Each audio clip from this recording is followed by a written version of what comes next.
دیار ارجمند ما. خلاص دیار ارجمند ما، به بخت ما سری عزیز تو بلند بود. سعادتی تو دولتی تو بیگزند بود. زی دوری زمانه ها رسیده ایم، به زیر پرچمی تو صف کشیده ایم. زنده باشه وطن تاجیکستانی آزادی من. این بند اول. دیار یعنی وطن، سرزمین، زادگاه. از نظر لغوی دیار یعنی جمع دار است. دار اون میگیم دارالوطن، دارالاماره، مرکز مفتن، دارالخلافت. دیار یعنی جمع دار، دیار ارجمند. خب ارج چی است؟ ارزش، بها، یعنی ارج. بنابراین ارجمند یعنی بسیار ارزشمند. بنابراین دیار ارجمند ما یعنی وطن عزیز ما. و این یک ندا هست. ای دیار ارجمند ما، یعنی ای وطن عزیز ما، ای سرزمینی گرامی ما. ببینید با یک ندا شروع میشد و شما در نظر بگیرید که تمام دوام سرود ملی در دوام همین صدا است. مثلا میگیم ای دیار ارجمند ما سرت بلند بود، یعنی این مقدمه برای همه سرود ملی است. هر یک سطرش در دوام همین بدید. با بخت ما سری عزیزی تو بلند بود، یعنی که سری تو بلند بود به معنی اینکه استقلال تو پابرجا بود. یعنی آبروی تو همین گونه که هست همیشه جاودان بود. آزادی تو حفظ شود، برای که سری بلند معنی نمیخیل آزادی و استقلال و افتخار است و سری پست معنی شکست و خجالت و ناکامی. بنابراین وقتی میگیم سرت همیشه بلند بود، یعنی که همیشه تو آزاد، مستقل، خودکفا، خودسالار و شکوفان باشی. ببینید مثل یک دعای نیک است، مثل یک نیایش. یعنی سرود ملی اصلا با یک نیایش سر میشه در حق وطن که دیار ارجمند ما، به بخت ما سری عزیزی تو بلند بود. و یک عباره زیبا هم اینجا است که چرا میگه سری عزیزی تو. همه گفتیم سری تو بلند بود، ولی اینجا یک محبت است. سری عزیزی تو بلند بود یعنی خیلی که مثلا تاجیکی را اگر بگیم سرت در نکند، همین هم عباره است. با اگر بگیم سرکت در نکند، اگر که وجود محبت گذاشتیم. بنابراین سری عزیزی تو بلند بود یعنی تو برای ما عزیزی، نامت، شرفت، استقلالت برای ما عزیز است. بنابراین همون سری عزیزی تو بلند بود گفته است. مثل محبت، مثل سرکت در نکند، سرت بلند. خب سعادتی تو دولتی تو بیگزند بود. اینجا دو کلمه هست برای جوانو که سعادت عربی یعنی خوشبختی. این غزالی میگه کیمیای سعادت یعنی راهی رسیدن به خوشبختی. این حافظ گفت که جوانانی سعادتمند پندی پیری دانا رو، یعنی که جوانانی خوشبخت. بنابراین سعادت یعنی خوشبختی. از همین رو کلمه سعادت رو گفتیم. بیگزند معلوم است، گزند یعنی آفت، بلا، خلل. این فردوسی گفت پیفکندم از نظم کاخ بلند، که از باد و باران نیابد گزند. یعنی ضرر، نه باد نه باران به او ضرر نمیرسونه. از همین رو گزند معلوم است، بی گزند یعنی بی خلل، سالم. پس میگیم سعادتی تو دولتی تو بی گزند بود، یعنی نمی خوشبختی تو خلل نیابد، یعنی شکوفایی تو همیشه باشد و بیگزند باشد، یعنی چیزی نتواند به اون ضرر رساند. این یک دعای در حق وطن. و دولتی تو چرا میگه؟ چون که دولت همینجا به دو معنی، یکی به معنای همین صفر تاجیکی عرفی که همین خوشبختی و این آسودگی و همه میره در عموم میگن دولت، ولی دولت به معنای سیاسیش در اینجا یعنی دولت داری، یعنی که دولت داری ملی تو استوار باشد. ای وطن، دولت داری ملی ما پابرجا باشد، سعادتی تو دولتی تو بیگزند بود، یعنی که این خوشبختی و این دولت داری تو خلل نیابد، ضرر نبیند، همیشه سالم باشد. این فهماست. و ببینید ما همی آغاز سرود ملی خیلی یک نیایش، یک دعای نیک برای وطن است. و اینجا یک عباره‌ای که من رو نگفتم مخصوص، به بخت ما، به بخت ما، چرا میگه که به بخت ما سری عزیزی تو بلند بود، یعنی که سری تو بلند بود، خوشبختی تو استوار بود، دولتداری تو پایدار بود. و اینجا خودش هم مطرح میکنه شهروند که به بخت ما، یعنی به خاطر خوشبختی ما. من در اینجا همون خوشبختی شخص با خوشبختی وطن به هم پیوست میشود. میگه که تو خوشبخت باش تا ما هم خوشبخت باشیم، تو آباد باش تا ما هم آباد باشیم، تو جاویدان و استوار باش تا ما هم استوار باشیم. یعنی در همین سعادتی وطن سعادتی خدا میبینه. میگه که به بخت ما، این شما نگون کسی میگه که پدر جان به بخت ما تو زنده باش، یعنی برای اینکه ما هم خوشبخت باشیم تو باش، در سایه تو خوشبخت باشیم. این بسیار لحظه ظریفی سخن است، ولی چون در بند 3 همین پیوندی شخص و وطن، فرد و دولت بسیار واضح است، ما اوجا دایر شرح میتیم. او وقتی که میگه بقای تو بود بقای خاندانی ما، مرام تو بود مرام جسم و جانی ما، اوجا دایر مفهوم بیشتر شرح میگیم. خب انا کن همین قسم دعاش بود، دیار ارجمندی ما، به بخت ما سری عزیزی تو بلند بود، سعادتی تو دولتی تو بیگزند بود. یک قسمی ورودی نیایش، که میره طرف ارزش ها. از همین گپی بلندی که سر میشه میگه زیدوری زمانه ها رسیده ایم، زیدوری زمانه ها رسیده ایم. معناش این که ما ملت تاجیک تاریخی دور و دراز داریم.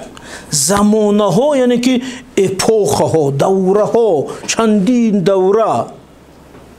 میگه زیدوری زمانه ها رسیدیم، یعنی ما یگون ملتی بی اصل و بی ریشه نو پیدا نیستیم. یعنی ما یگون ملتی سنئی که سال 1924 سال 1991 ما را ساخته باشن نیستیم. زیدوری زمانه ها رسیدیم، یعنی پشت سر ما انو تمدن بزرگ، انو تاریخ بزرگ و 1000 ساله های پر از افتخار. برای همین عمر این ملت ادم خیلی طولانی است، برابر عمر تاریخ، برابر عمر تمدن. اصلا این ملت، این مردم ما خودش مادر تمدن است. برای همین انمی مصرعی است که وقتی همی صدا میتید آدم پر از افتخار میشد، سینه ها لبریز از افتخار. و ما در همین مصرع همین ناخودآگاه با همون گذشته بزرگ خود پیوست بشویم که زیدوری زمانه ها رسیده ایم، یعنی نو پیدا نشدیم. انم خیلی ریشه‌دار، اصیل و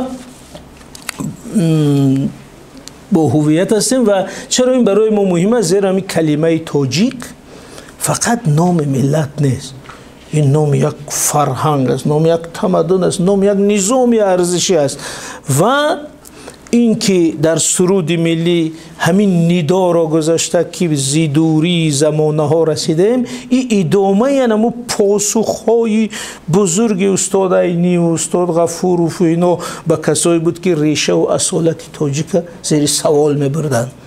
بنابراین من میگم همین بسیار جای مهمی سرود ملی است که جواب جاویدانه تاجیکا به هم انکار کننده است که میگه ما زیدوری زمانه ها رسیدیم، ما در این منطقه همیشه بودیم، هستیم. ما ملت اصیل و تاجوی هستیم. بنابراین یک مسئله بسیار مهمی ملی که ما در این عصر گذشته داشتیم بحث با این کار کنندگان ملت که ریشه ما از کجاست و کی آمدیم و چقدر سابقه داریم، ما در این سرود ملی همین را یک بار صدا می اندازیم که زیدوری زمان ها رسیدیم. خب اکنون بندی دیگه بسیار سیاسی است. به زیر پرچمی تو صف کشیده ایم.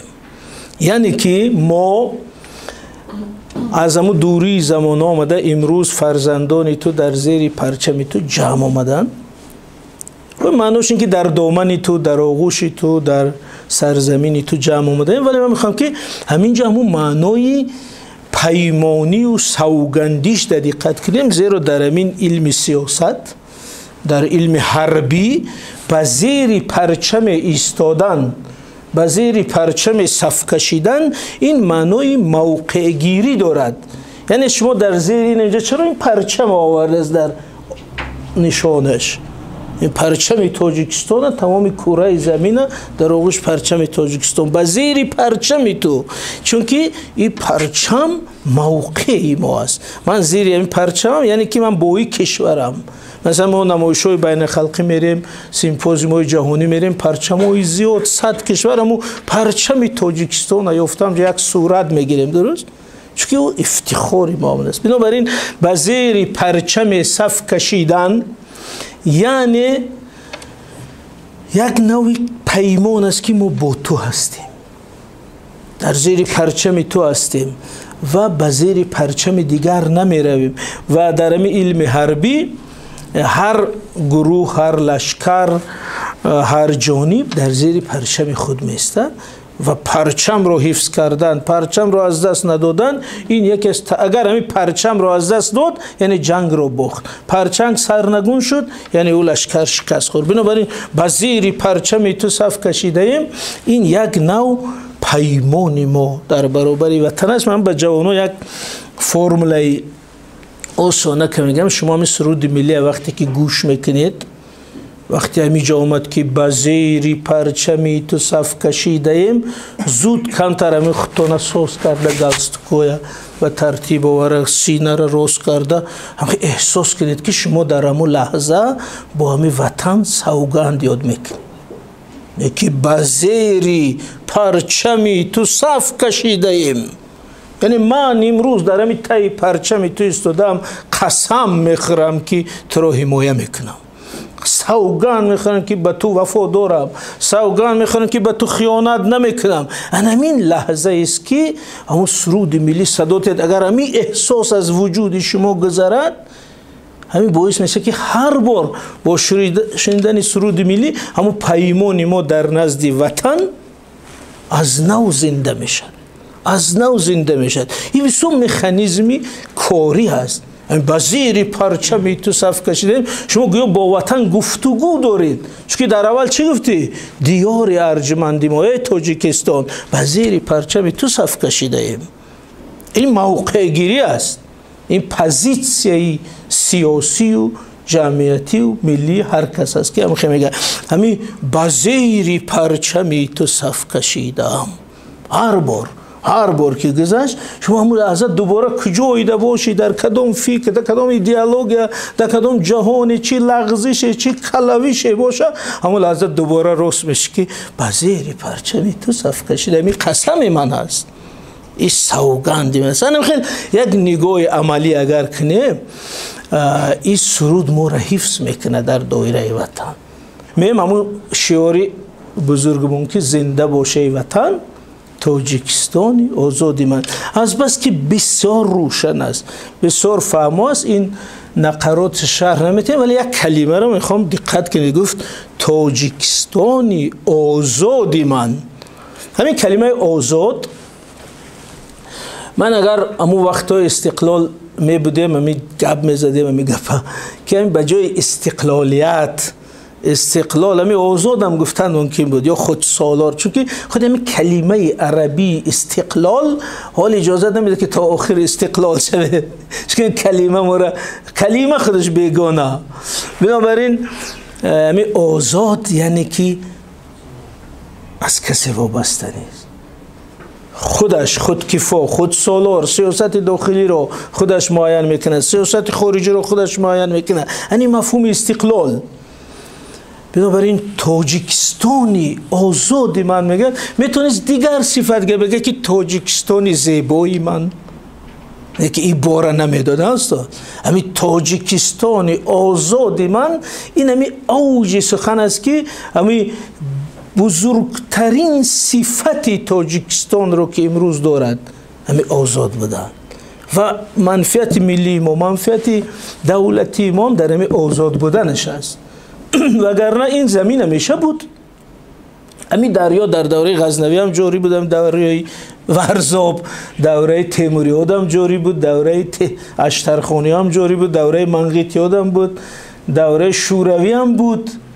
چرا که امروز خیلی میگم؟ چون که امروز این آزاد است، این علاقه زمین است که ما در اونجا حکومت سیاسی داریم. بنابراین گفت که زنده باشه وطن، تاجیکستانی آزاد من. انا برای من میگم با کلمه آزاد بسیار دقت دید. بدم اینجا برای که ولی بندی دوروی فراموش نشه، من یک شرح دیگه تیم. همین فرقی اساسی جمهوری تاجیکستان از دولت هایی که ما پیشتر داشتیم بعد سامانی در چیست؟ ما مثلا همیشه بودیم دولت هایی که همین در این منطقه بودن، همین زمینی ما، شهرهای ما، دریاهای ما، مردمی ما، باباهای ما اوجا مشاور بودن، وزیر بودن، سرلشکر بودن، امیر چی بودن، شاعر بودن، نویسنده بودن. ولی فرق جمهوری تاجیکستان، یعنی وطن امروز ما، گرچه یک قسم از اون خاک است، در این است که ما دیگر مشاوری دربار غزنوی نیستیم. ما دیگر مشاوری دربار تیموری نیستیم، ما دیگر ندیم و خادمی دربار منقیتی نیستیم، ما اکنون صاحبی همین دولت. انا این فرق اساسی. یعنی ما دیگر در دولتی کسی شرکت نمیکنیم، ما دیگر خودمون دولت داریم، خودمون قرار سیاسی قبول میکنیم. همین قرار سیاسی قبول کردن در زبان سیاست شناسی میگیم که ما اکنون سیاست داخلی و خارجی رو خودمون معین میکنیم. همین نامش استقلال، یعنی حالتی که یک دولت خودش سیاست داخلی و خارجیش رو معین میکند. اگر همین صفت داشت، انا تاجیکستانی آزادی من، تاجیکستانی از سال 91 به بعد همین صفت دارد. بعد همین جلسه رفته در اینترنت حتما کشوید کنستیتوسیای SSSR در ماده 74 نوشته است که تقسیم صلاحیت ها بین مرکز و جمهوری ها، یعنی بین مسکو و جمهوری ها. بعد اونجا بینه چه دقیق نوشته است که سیاست خارجی، امنیت، سودای بیرونی و با رابطه با کشورهای خارجی غیر سیاست است، فقط صلاحیت مرکز است. همین است. جمهوری یعنی حق نداره سیاست خارجی داشته باشه. جمهوری نه مرحمت، پخته، پیله، ساختمان، آبادی، شعر، ادبیات، فرهنگ، نمیدونم چی، ولی به سیاست خارجی و امنیت دخالت نمیکنه.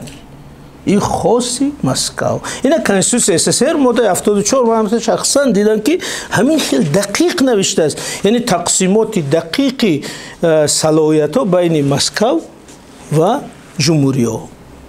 یعنی که همین جمهوری به معنای تاجیکی امروزش گیم، یعنی در همون جمع مثل همون شرطنامه امارت بخارا استقلال رو گرفته است. انا که وجد سوم کنستیتوسی جمهوری تاجیکستان، شما فرقش ببینید. کنستیتوسی جمهوری تاجیکستان ده ما علمی بند اول میخوایم تاجیکستان دولت صاحب استقلال. نه با یک بند عجیب دیگه است، ماده 69.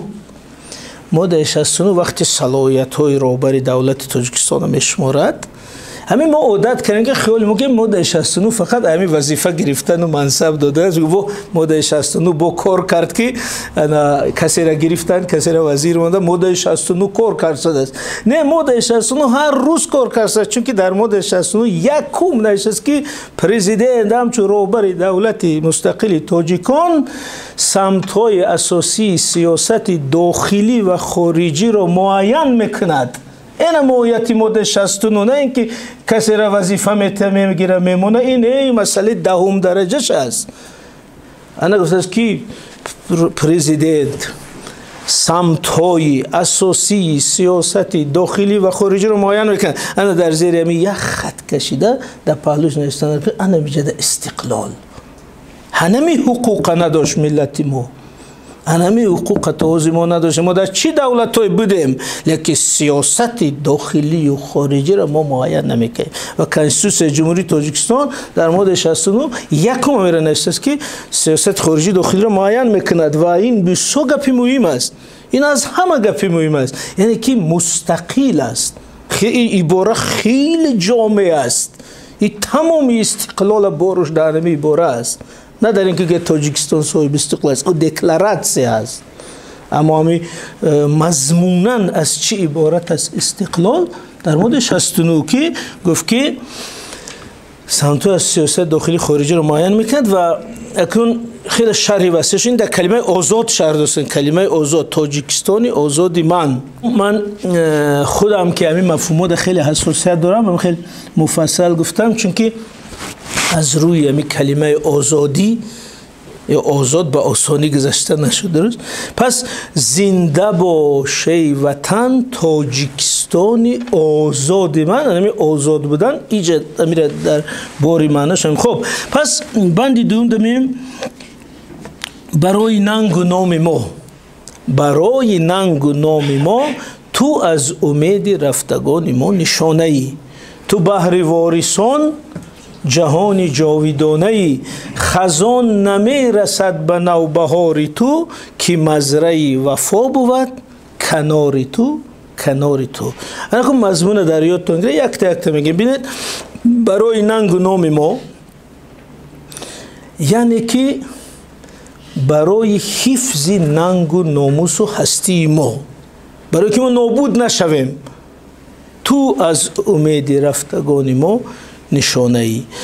ننگ ناموس یکی از صفتهای اساسی ملت تاجیک است و اگر ضعیف شده باشه ما را باید احیا کنیم، چون که در این زمان بی ننگ و ناموس دولت را، امنیت را، منفعت‌های ملی رو حفظ کرده نمیشه. بنابراین ننگ و ناموس امروز یک ارزشی نه تنها ملی و فرهنگی، یک ارزش سیاسی، یک ثروت دولتی است. من فکر میکنم که همین تاجیکستان اصلا در پایه ننگ و ناموس ساخته شده از اولم. مثلا من چند جا گفتم که همین شیرین شاه و تیمور و نصرت الله مخصومه من ترجمه اولشون در ارخیف همه بیوگرافیا پاپکاهاشون گفته دیدم. اینو یگان اولیم، پروفسور، اکادمیک، دیپوتات، وکیل، وزیر، گنرال نبودن. اینا می دو بچه کوهستانی با غیرت، با ناموس تاجیک که هویت ملیش در جاش بوده است، ناموس ملیش در جاش بوده، درکی درستی مسئله رو داشت، اینا مبارزه کردن همین جمهوریت ساختن. برای همین من میگم که ننگ و ناموس یک ارزش بسیار مهم است. هست مثلا میشه که پروفسور باشه بی ناموس باشه دیگه مثلا برای ملت سازی چندان کارایی نیست. بنابراین ریسک کردگن، عینی چی ریسک کردگه، غفورو چی ریسک کردگه، ولی میگیم بنابراین ننگ و ناموس یکی از ارزش‌هایی است که در هستی ما، در بقای ما نقش اساسی بازیدگی است. این را احیا کردن در داشتن در برای. خب درباره نام خواهی اینجا نام به معنای هم علامت اساسی موجودیت یک مفهوم یا یک پدیده نام است. نام فقط یک چیز ظاهر عرض نیست، نام افاده خود جوهر است. بنابراین من گفتم که تاجیک نه تنها نام یک ملت است که به دست در بالاش گذاشتن، تاجیک خودش یک فرهنگ، یک تمدن، یک نظام ارزشی. خب حقیقت درباره همین نام و ننگ ما این یک عباره ریخته است. مثلا در کلاسیکای ما بسیار از این حافظ میگه که گرچه بدنامی است نزد عاقلان ما نمیخواهیم ننگ و نام را. ننگ و نام یک عباره ریخته است به معنای همین ناموس و شرف و هستی. پس برای ننگ و نام ما میگه، یعنی که برای هستی و شرف و ناموس ما اکنون میم یک جای مرکزی سرود ملی میگه برای نام و ننگ ما تو از امید رفتگان ما نشانه ای. واقعا من همین وقتی همین سرود ملی هم جشن شهر میتن در بسیار جا گلو محکم میشه، ولی اینجا یک جامعه خیلی صمیمی است، اینجا آرامتر گپ زنم. تو از امید رفتگان ما نشانه ای، تو بحر وارثان جهان جاودانه. یعنی میگیم که ای وطن، ای تاجیکستان عزیز، تو مهمترین میراث گذشتگان به مایی. همین تو از بابایان و از پدران به فرزند یک میراث میموند. تنی مهمترین میراثی در تو تمام آرزو و آمال گذشتگان ما ifade شده است. در تو تمامی همون مبارزه ها، نسل به نسل شهید، نسل به نسل قربانی، آرمانی که داشتن که یک روز صاحب دولت ملی شویم در تو ifade یافته است. بنابراین تو از امیدی، نه تنها از خودش، از همون امید و آرمان هایی که داشتن و با این امید مردن، همین تو نشانه ای. برای همین اینجا با جای فاجعه چی است؟ میگه که گفتیم که ما زیدوری زمان ها رسیده ایم. اونجا افتخار رو مطرح کرد که ما بله ما بودیم، همیشه دولت داشتیم، حدود داشتیم، تمدن داشتیم. اینا کتابی یک کتابی مکتبی ما هم خیلی کشور میگیم که اینا کوشانیان داشتیم، هخامنشیان داشتیم، ساسانیان داشتیم، سامانیان داشتیم، تمدن آریایی بود، چی بود. یعنی در موردی همش فعل زمانی گذشته رو استفاده میکنیم. من فاجعه می ملت فعل زمانی گذشته بود میگه که بله همش بود ولی امروز یگان تش نیست. پس همین تو از امید رفتگان ما نشانه ای، تنها تو موندی. بنابراین اگر به زبانی همین بدیعی تر میگیم از همون تمدن آریایی هم تو نشانه ای، از هخامنشیان هم تو نشانه ای، از ساسانی هم تو نشانه ای، از سامانی هم تو نشانه ای، از همون بلخ و هرات و سمرقند و بخارا و چیزی داشتیم تو نشانه ای. بنابراین استاد گفته بودن که دوشنبه هم بخارا شد مبارک، شعری استاد گلنظره. بنابراین تو از امید رفتگان ما نشانه ای، به این معنی که همین تو باز بینید من در چند سخنرانی گفتم که همین حدود جمهوری تاجیکستان که امروز است همگی یک فایزی سرزمین یا جغرافیای تاریخی و مردمی تاجیک است. یک فایز. ما امروز همین حکومت سیاسی ما در طول 100 ساله اخیر 100 برابر کم شده. 100 برابر، یعنی رقم باید لرزون هر تاجیکه. مثلا اگر ما همی با هخامنشیان قیاس کنیم، با سامانیان، با ساسانیان قیاس کنیم، همین جمهوری تاجیکستان 1% حدود دولت ساسانیان است. 1%. همین جمهوری تاجیکستان حدوداً 4.5% حدود دولت سامانیان است. 4.5. من کلکولیاتر کتی خریطه های مونده حساب کردم که گپ باید به اساس نباشد. من مثلا ببینید حدود دولت هخامنشی 7.5 میلیون کیلومتر مربع، حدود دولت ساسانیان 7 میلیون کیلومتر مربع، حدود دولت سامانیان 3.5 میلیون کیلومتر مربع. اینا 141,000 داشتیم. پس این همگی 1% خاکی تاریخی ما است و اونم کوهستانش خود مرکزهای تمدنی. بنابراین استاد هم با یک درد میگه که تو از امید رفتگان ما نشانه ای.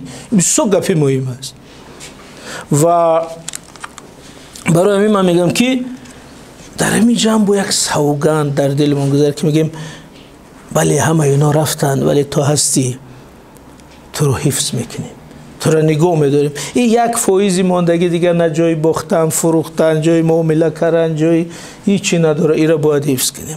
برای همین اگر یک اعلامی همین خیلی صمیمانه و پردرد کنیم، این تاجیکستان همین 1% باقی مانده آخرین پناهگاه تاریخی خلق تاجیک، این آخرین جایی است که تاجیک یعنی پاش مانده با استوار گفته میتونه که اینجا وطنی من، آخرین جایی که تاجیک زبانش، ملتش، ارزشش، منفعتش، حقوقش حفظ کرده میتونه و این آخرین جزیره، آخرین شانس تاجیکان است. آخرین شانس. چرا خیلی میگم؟ چون در هر کجایی که جغرافیا و حاکمیتش از دست رفت به تدریج نابود شد رفت. این شمالی، این جنوب، ولی با طالب چیکار کرده دیده استاده. یعنی که فقط دولت فقط حاکمیت سیاسی و جغرافیا و محیط ملی کفالت بقای ملت رو میتید. بنابراین تاجیکستان همچون دولت و همچون حدود، همچون جغرافیا، همچون محیط ملی، این مهمترین عامل بقای تاجیکان است. یعنی برای ما میگیم که تو از امید رفتگان ما نشانه، یعنی میخواه باری وزنین داره در خودش. خزان نمیرسد به نوبهار تو، خزان نمیرسد به نوبهار تو که مزرعه وفا بود کنار تو. خب اینو ببینید، یک بیت سطر اولش خیلی کنترک بدیعی هست. خزان نمیرسد به نوبهار تو. اینجا دو معنا ما میبردم. یکم این که یک سرزمین زیبا، همیشه بهار، زیبای خوش رو، خزان نمیرسد به نوبهار تو، یعنی تو یک کشوری همیشه بهار زیبای هستی که هرگز می خزان نمیتونه بر تو غالب شود. 4 فصل. خب این طبیعت زیبا. ولی من فکر میکنم که چون سرود ملی است، بازم همون مسئله این است که انمین شکوفایی، خوشبختی، ثبات، امنیت و استقلال تو کسی خلالدار کرده نمیتواند. به این معنی خزان نمیرسد به نوبهار تو، یعنی انمین عمر جوان، دولت جوان تو کسی خلالدار کرده نمیتواند. یک آمال مؤلف و آرزوی همه ما. و در دوامش که پیاجیب میگه که مزرعه وفا بود کنار تو. انیش شعر میتیم. مزرع یعنی کشتزار، یک زمینی که اونجا چیزی رو کشت میکنیم، مزرع. اما گفته است مزرعه وفا. اینم بسیار انمجاش عباره بسیار ادبی، تشبیه بسیار جالب است. این میگیم که این سرود ملی از سنت‌های بدیعی هم خالی نیست. گفته است که مزرعه وفا بود کنار تو، یعنی که سرزمین تو، خاکی تو جایی است که کشتزار است که از اوجا وفا می روید. یعنی مزرعه وفا، یعنی که این مردم تو خائن نیست، از این خاک خیانت نمی روید، از این خاک وفاداری، از این خاک عهد و پیمان، از این خاک چی می روید؟ یعنی وطنداری، تعهد. و بسیار گپی عجیب است، چون که میگه که خزان نمیرسد به نوبهار تو کی، یعنی زیرا کی، یعنی باوری این که خزان نمیرسد به نوبهار تو، میگه چون کی این خاک تو باز هم فرزندای بزرگی می آفرد که تو رو حمایت کنن. و نبینید استاد لایق چی میگفتن که خلق به فرزند عالمگیر نیست، باز یابد مادری تاجیک فرزند دیگر. همون بیت حافظ چه بود استاد؟ حسنی به پایانی او هر چند عاشق میکشد، زمره دیگر به عشق از خاک سر بر میکند. یعنی یک گروه مرده رفت از بود. برای این تاریخی ما در همین خیلی لحظه ها بسیار است. من میخواستم چون استقلال است یک لحظه ای را بگم که من نو در ارخیف خودم دیدم. بینید امین دوره قدیم، امین دوره برقراری جمهوری تاجیکستان این سال 100 سالگیش است.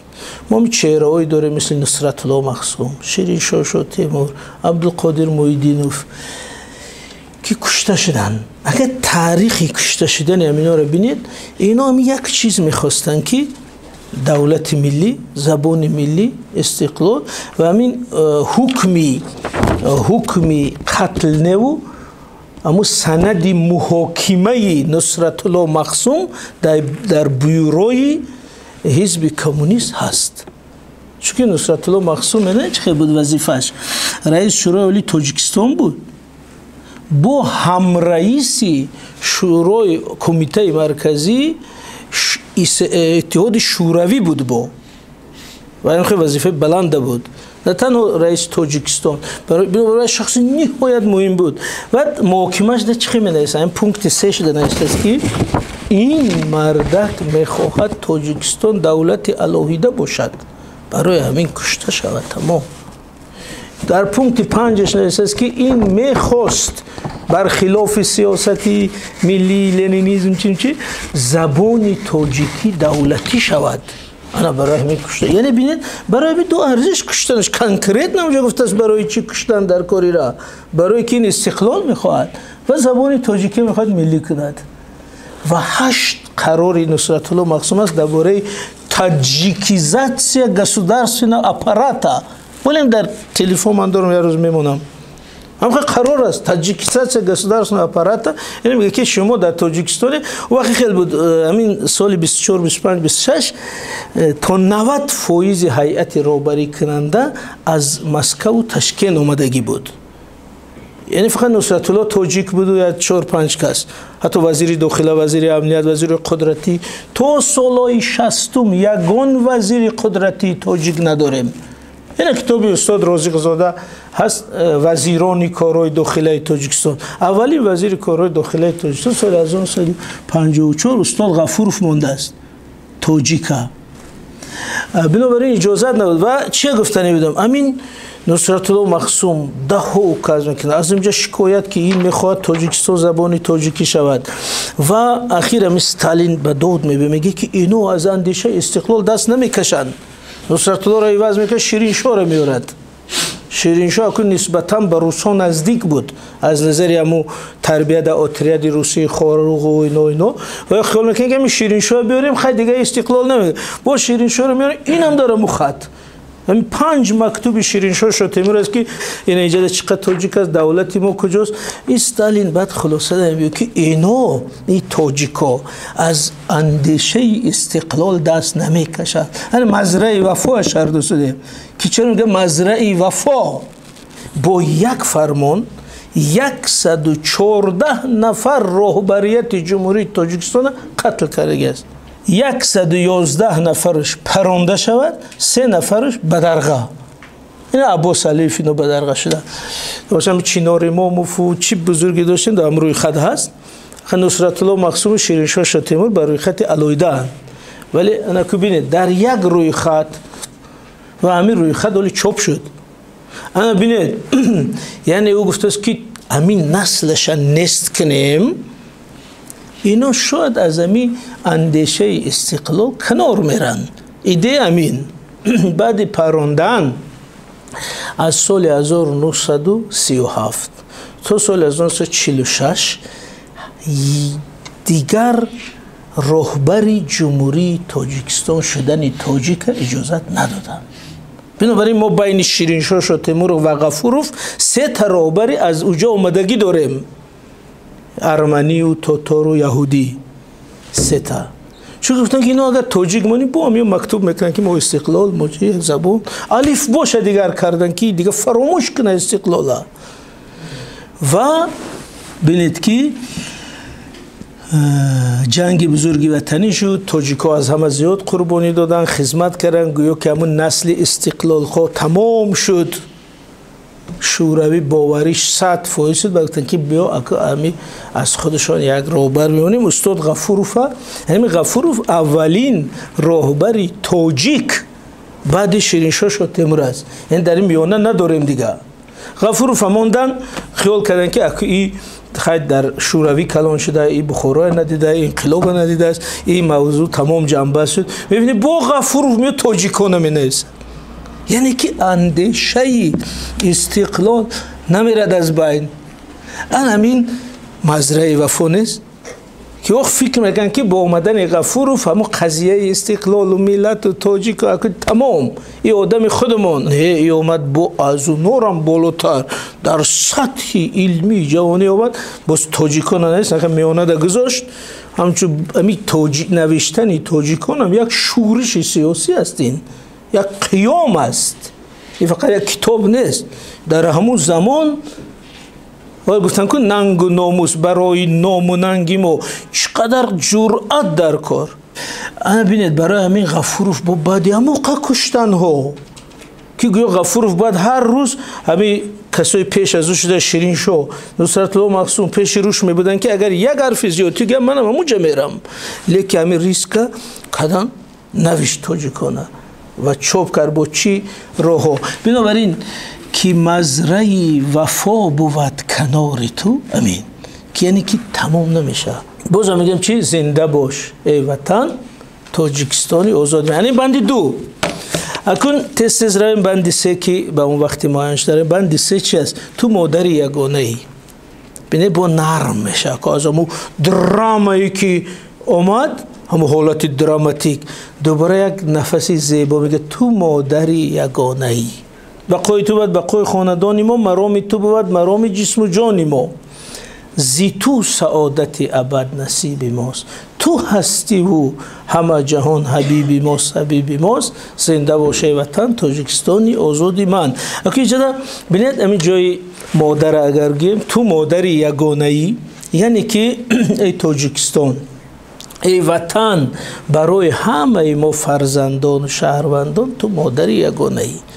چرا میگیم مادر؟ در این فرهنگ ما وطن رو با مادر تشبیه میکنن معمولا، چون که ما در این وطن بزرگ تولد شدیم، امی خاک و امی آب ما را بزرگ کرده است، از امی هوا نفس کشیدیم، وجودی با وجودی امی وطن پیوست است. بنابراین بهترین تشبیه برای وطن امی مادر است. هر چی بگه اینه که اگر با مادر تشبیه دهی اما اوج احساسات و مناسبت به وطن افاده میکنی.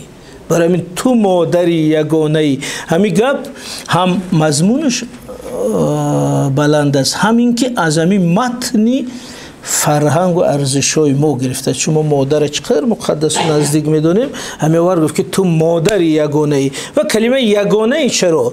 چون که ما در همین خاکی تو بزرگ شدیم، از آبی تو خوردیم، در خون و رگ و وجودی ما محبتی توست و مادر فقط یک تو میشه.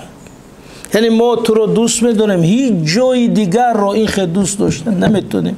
هیچ جای دیگر برای ما وطن نمیشود. استاد بزرگ صابر چی گفت؟ میکشد خاکش، خاک و خاشاکش. من خانه استاد بزرگ صابر رفته بودم در سیاتل. استاد در یک خانه کتیج بسیار خوش رو زندگی میکردن. خب یک کشوری آباد آزاد خوشبخت. استاد میشینن قشلاقه که من بوی چپاتی دارد نشد. دارم اونجا دارم درونی همون زندگی. چرا؟ چون که انمو میکشد خاکش، خاک و خاشاکش. بنابراین انمی محبتی ما با این سرزمین هم که عنصری است، یک چیزی ساخته نیست. بنابراین تو مادر یگانه ای برای منو که تنها با تو انمو محبت داریم، تنها تو را دوست داشته بتیم. دیگر جا سفر میکنیم، کار میکنیم، زندگی میکنیم، استراحت میکنیم، لیکن با همیشه میویم. برای من تو مادر یگانه ای. خب پس تو رو دوست میداریم، خیانت نمیکنیم و در کنار تو وفادار میمونیم. این هم یک سطری پر از محبت. ولی بینید همون اندیشه‌ای که پیوندی شهروند و دولت، پیوندی مادر و فرزند بود، در اینجا گفتیم فراتر گفته است. گفته که بقای تو بود بقای خاندان ما، مرام تو بود مرام جسم و جان ما. همینجا چه بچه‌ها دقت کنید، چون جایی نسبتاً شرح طلبش.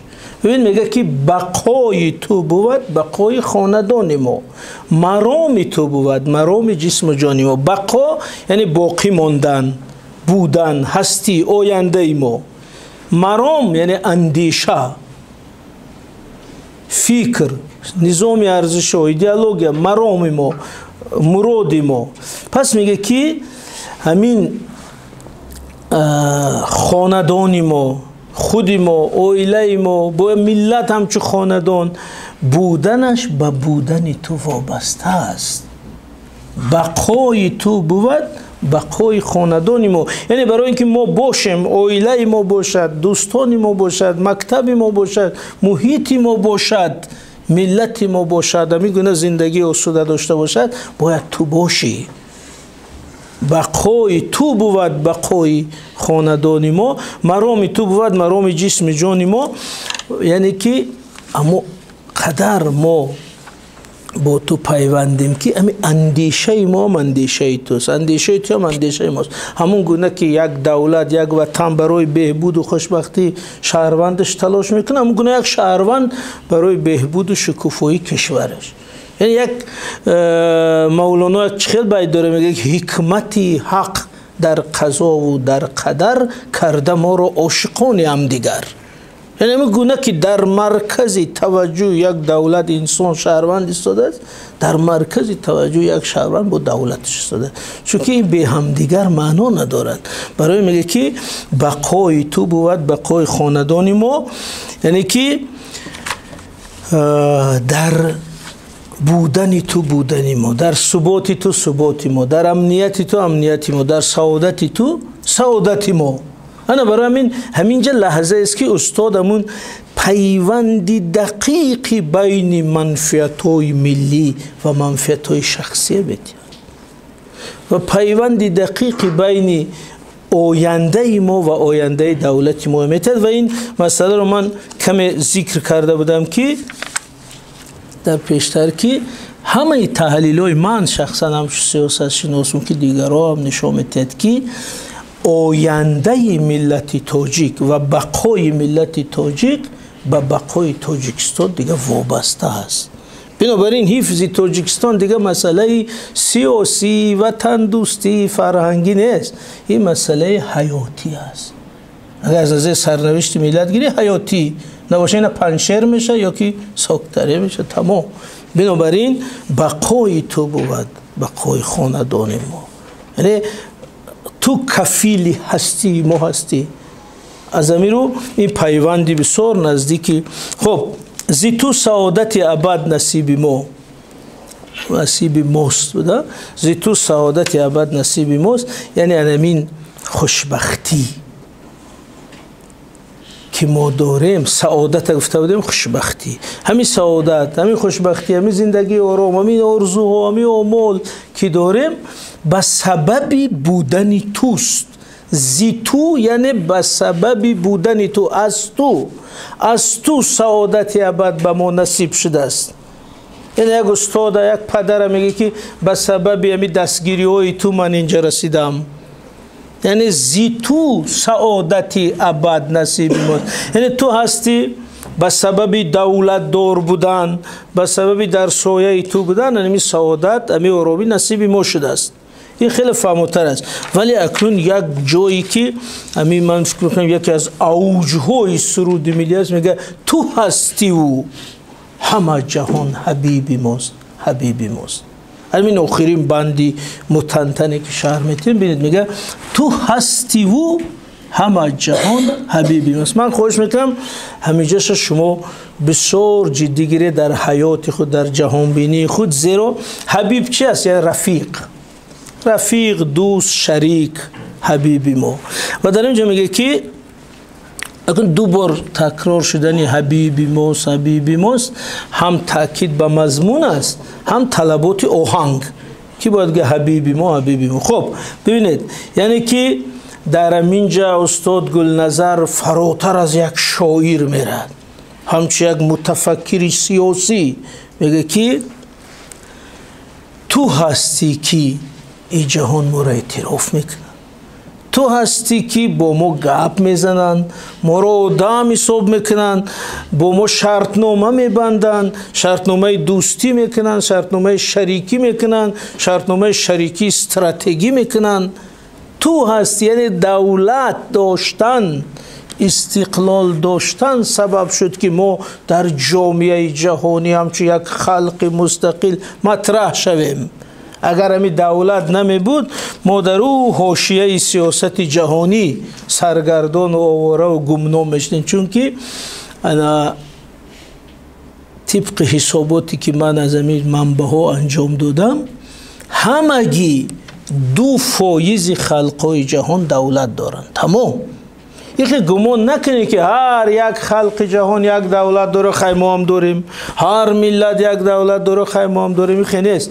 فقط 2% چخیل حدود 7,500 خلق ملت در جهان نوشتند. سازمان ملل یونسکو نوشته که 7,500 خلق ملت است. در سازمان ملل متحد 194 دولت رسمی است و یک 50 دولت نیمه رسمی مثل کوسوو و ابخازی و چیزای فلسطین و اینا. در نتیجه 250 دولت از 7,500 اگر ما 250 دولت براریم، همگی همین دو فویز خلق و ملت ها دولت دارند. مثلا در یک روسیه 300 خلق و ملت است، 300، ولی دولت روس است. در هندوستان 700 خلق و ملت است. بنابراین تو هستی و همه جهان حبیبی ما، تو هستی که با 170 دولت رابطه دیپلماتی داری، تو هستی که در 60 سازمان جهانی اعضا هستیم، تو هستی که ما میریم در سازمان ملل متحد، تو هستی که ما میریم در منبر سازمان ملل متحد همچون ملت صاحب دولت صحبت میکنیم، اندیشه میکنیم، ایده میکنیم. 6-7 پیشنهادی جهانی تاجیکستان قبول شد. شما تصور کنید همین سال گذشته یک سیمپوزیوم شد در نیویورک که اونجا نقلش او دفعه کرده بودیم. سیمپوزیوم نیویورک 160 کشور شرکت کرده است، از جمله 60 کشور سخنرانی کرده در سطح پرزیدنت، معاون پرزیدنت، وزیر کارهای خارجه، نماینده مخصوص چی همین خیلی پرزیدنت جمهوری تاجیکستان برنده یا رئیسی کننده 3 روز در منبر سازمان ملل متحد ایستاده است. رئیسی کننده هم خیلی 6 است، مثل رئیسی محترم حکیم نیو هم خیلی 6 است. هر کسی میبرد در منبر هم خیلی سر میکرد، خیلی رئیس کننده هم پروتکل هم خیلی میگه که His Excellency President of Republic of Tajikistan اجازتیت که من سخنرانی ما سر کنم. در همون لحظه ما یادم است که همین خیلی حالت بود که معلومه جو که چی خیلی نیویورک ده اگر روز شبه اینجا شب است، همین خیلی تقریبا 10 ساعت فرق داره. همین پخش مستقیم جلسه سازمان ملل متحد در ساعتی تقریبا 1 شب بود اینجا. اکنون از روی همین بیماری شب زنده‌داری شاعرانه یکی نگاه کردم، همین مثلا وزیر اسپانیا میبرد، کدوم کشور رو ویسه پرزیدنت اندونزیا میگه که His Excellency President of Republic of Tajikistan. من باور کنم خیلی احساسی شدم، نگاه میکنم هیچ کنیست، همه خواب قریب همی رفته کودکای بیدار کنم که خیزت همین روز فرا رسید که ما در سازمان ملل متحد رئیسی کرده استادیم و اونا با اجازت ما گپ زده استادن. همین افسانه بود. اگر 100 سال پیش همی را میگفتی یک افسانه بود. بنابراین من میگم وقتی که پیشوای ملت در اون منبر میره به تاجیکی گپ میزنه، فکر میکنم خودی عینی رفته اما منبر، خودی نصرت الله مقسوم رفت، چون که برای همین روز کشته شدن. گفتیم اینا منبر، اینا با تاجیکی گپ زده است، اینا اینی چی پیشوای ملت رفته در سطح جهانی گپ زده است. کنی که نصرت الله مقسوم میره بینن، برای این همین لحظه مرده است.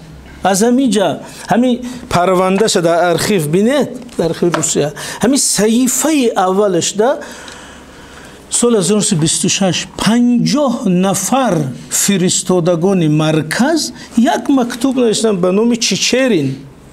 اون وقت وزیر کارهای خارجه اتحاد شوروی بود و بعد چی بود؟ رئیس کمیسیون ملت ها.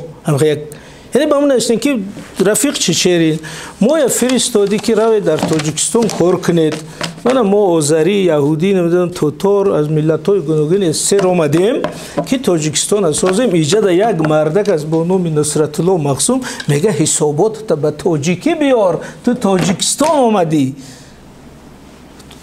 بعد میگن حکمش تیری تایی ناسیونالیست بدهی.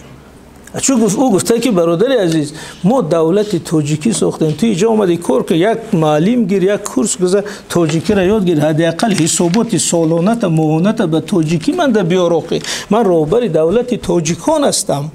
مثل همون لایس یعقوب سفاری گفته بود که در نزد من به تاجیکی گپ زد. این همین در همین شدگی است، مکتوبش از ما نمیدونیم. فقط مکتوب 50 نفر امضاش کتی وزی هست که گفته است که این ما را مجبور داره که تاجیکی را یاد گیر، مجبور داره حسابات تا به تاجیکی بیار.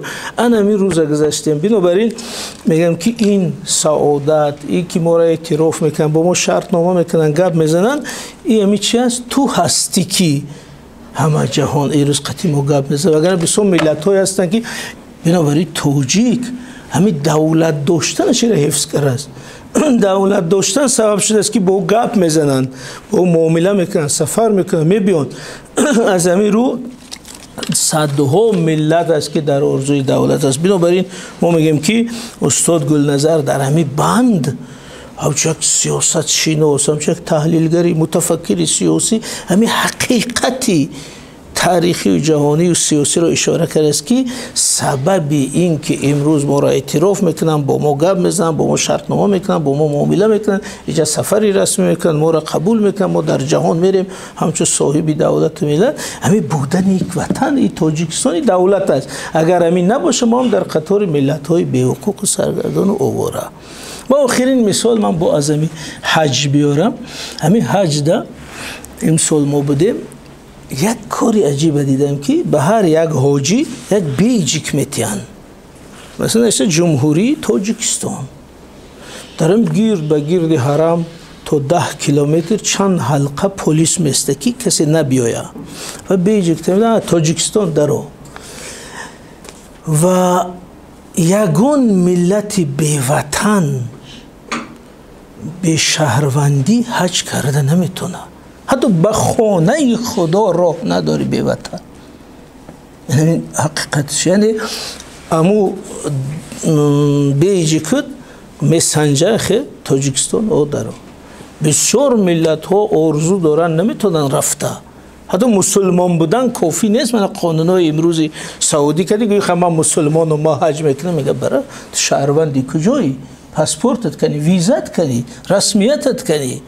یعنی نمیشه که من مسلمانو میرم خانه خدا. اساسا گیری از روی شریعت حج حکمی اذن عام داره. اذن عام میگن یعنی که برای همه رفتنش آزاد است. من کردن ممکن نیست از روی اسلام. ولی او دولت میگه که خیلی اسلام گفته است که قانون دولت ما همین است که تو همچون شهروند دولت معین میایی اینجا. نه که من مسلمانم من حج میرم، نه خیلی گپ نیست. بنابراین حتی به خانه خدا به تاجیکستان راه نداریم. از همین رو بار دیگر میایم روی عباره مقدسی که گفتیم زنده باش ای وطن تاجیکستانی آزادی من. این یک مختصر، یک شرح مختصر سیاسی و سرود ملی